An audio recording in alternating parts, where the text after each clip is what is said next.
Käydäpä läpi seuraavaksi noita Videoscriben perustoimintoja. Aloitetaan lisäämällä uusi esityspohja ja katsotaan mitä näistä valikoista saadaan tehtyä. No ensimmäisenä tässä näkyy nyt tommonen nappi, josta pystytään lisäämään kuvia tuohon esitykseen. Ja niitä kuvia voi hakea tästä tekstikentästä kirjoittamalla sinne tuota tekstiä. Sen jälkeen tuo järjestelmä hakee siihen kyseiseen hakusanaan liittyen kaikki mahdolliset objektit, mitä sinne voisi lisätä. Sitten meillä on mahdollisuus lisätä tekstiä suoraan tai vaikkapa ääntä. Ja äänivalikostakin kun lähdetään hakemaan erilaisia taustaääniä, niin sieltä tulee pitkä lista materiaaleja, eri pituisia kappaleita ja sieltä pitäisi kyllä löytyä kullakin sopivanlaista musiikkia.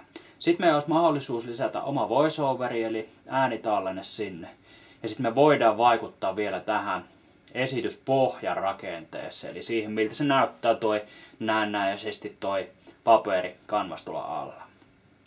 Ja sitten me voidaan vielä vaikuttaa siihenkin, että minkä näköinen käsi piirtää käytännössä kahtoen tuon esityksen sitten, tai onko se ollenkaan käsi, se voi olla myös tämmönen vaikka niin kuin kynä täällä tai joku muukin objekti. Niihin kannattaa tutustua myös. Aloitetaan nyt sillä kuitenkin, että lisätään tänne kuvaksi. Otetaan täältä, haetaan vaikkapa naisia. Otetaan näin. Ja sitten katsotaan, niin me pystytään täällä selaamaan näitä valmiita kuvagallerioita. Täällä on aika paljon materiaalia. Ihan sormilla selaamalla tai sitten näistä täpistä voi suoraan klikata, niin pääsee sitten tuonne erilaisiin kohtiin.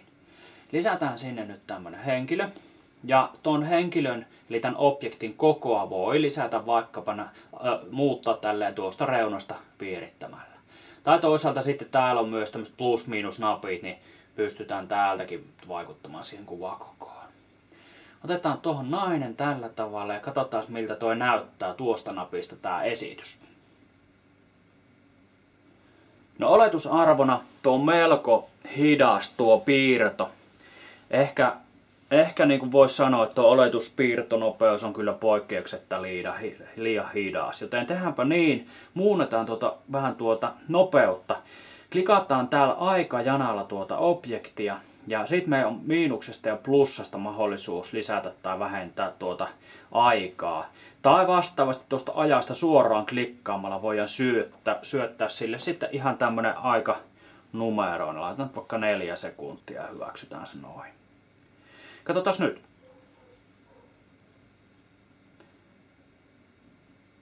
Huomattavasti parempi on jo tämä, eli tulee sillä tavalla nopeammin. Ja tehdäänpä sillä tavalla, että lisätään tänne lisäksi sitten vielä semmonen objekti, että otetaan täältä, painetaan tuota rakennuksen näköistä kuvaketta tuosta noin. Ja sitten kun sinne tulee noita kategorioita, niin katsotaan sieltä, se on aika paljon materiaalia. Otetaan semmonen kuin vaikka call out tuolta. Ja sieltä tulee noita puhekuplia. Otetaan sieltä tommonen puhekupla. Ja siirretään se vähän järkevämmälle kohdalle. Sitten voitaisiin vähän pienentää tätä alustaa näin. Ja toi puhekuplakin on ehkä syytä vähän kasvattaa sitä näin. Laitetaan sen jälkeen, kun meillä on tuossa toi henkilö ja puhekupla, niin tonne tekstiä. Ja laitetaan tänne tämmönen teksti vaikka kun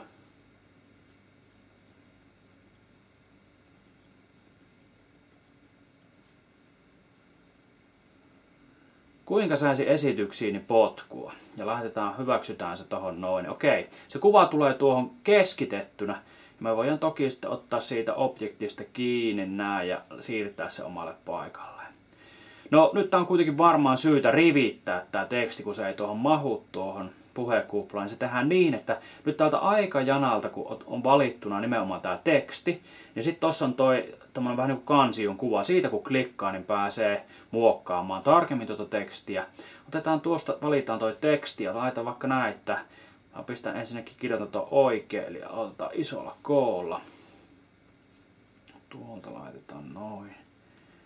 Eli kuinka saisin ja sitten rivitetään vaikka se esitykseeni ja potkua molemmat omille riveille. Ja nyt kun lisätään toi ja hyväksytään vielä noin, No niin, nyt on näyttää vähän paremmalta ja se voidaan periaatteessa vaikka vähän kokoakin vielä noin kasvattaa.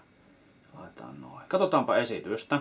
Tosin laitetaanpa saman tien, eli kun meillä on toi puhekupla, niin laitetaan siihen toi kesto jo vähän järkevämmäksi. Pistetään tuolla vaikka tuonne, okei, 3 sekuntia. Ja tekstikin kyllä saisi tulla, se on 7,5 sekunnissa, niin kyllä se pitää lyhentää, laittaa sinne 4 sekuntia. Katsotaan esitys nyt.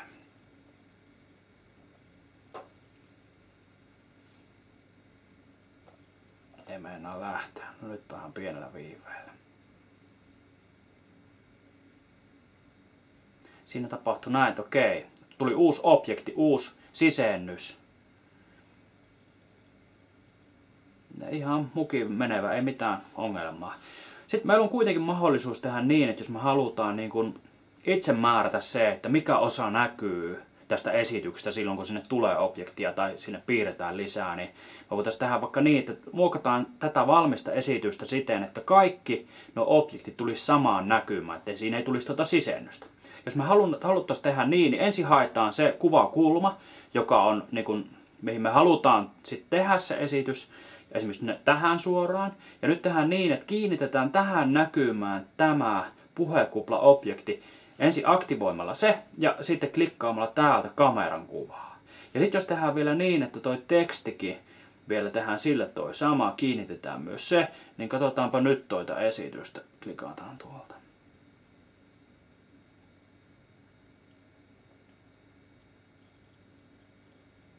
Eli nuo 2 viimeistä objektia, puhekupla ja teksti, saadaan sillä tavalla lisättyä tuonne noin, että ne ei niinku sitten, ne ei siirtynyt tavallaan se näkökulma silloin, kun se piirrettiin tuohon esitykseen tuolla tavalla. Ok. No sit voitaisiin katsoa vielä yksi tärkeä semmonen hyvä semmonen työkalu on se, että esimerkiksi tekstin kohdalla usein on tää, että kun se on piirretty, niin aika helposti esitys sitten menee eteenpäin. Ja tekstin kohdalla, kun on kuitenkin aina ajatus, että sen kerkiisi lukemaan, niin me voitaisiin tehdä niin, katsotaan miten se saadaan näkymään vähän aikaa siellä, niin kuin esitys jatkuu eteenpäin. Eli ensin klikataan se aktiiviseksi se teksti ja sitten mennään tänne asetuksiin. Täällä on tämmöinen kohta kuin pause. Niin siellä me voitaisiin laittaa vaikka käsiin toi viive vähän suuremmaksi, vaikka pari sekuntia, niin silloin ollaan varmoja, että toi loppujen lopuksi sitten näkyy alusta loppuun. Ja ehkä mä teen niin, että mä otan tästä tekstistä vielä pois tuon kiinnityksen näin, että mä en haluakaan. Siinä on toi kameran alapuolella ruksi kameran päällä, niin siitä kun klikkaan se lähtee sitten pois. Ja nyt kun katsotaan tuota esitystä, niin siinä pitäisi olla nämä kaikki paikallaan.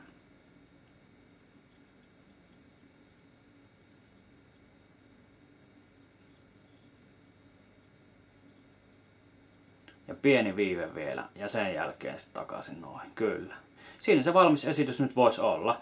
Ja sitten toki seuraavaksi pitäisi julkaista sen, niin katsotaan. Eli tuolla oli semmoinen oikeassa ylälaidassa tämmöinen linkki ja sieltä tulee tämmöinen valikko, josta voidaan tallentaa suoraan kuvarullalle tai julkaista YouTubessa tai Facebookissa toi esitys. Ja jos mä nyt vaikka tallennan tuohon kuvarullalle sen kamerarullalle tuonne noin, niin nyt se näkee, että se lähtee tekemään sitä konvertointia, eli se muuntaa tuo äskeisen esityksen tuommoiseen MP4-formaattiin, joka on sitten ihan myös käsiin siirrettävissä tuolta kuvarullalta ja julkaistavissa eteenpäin.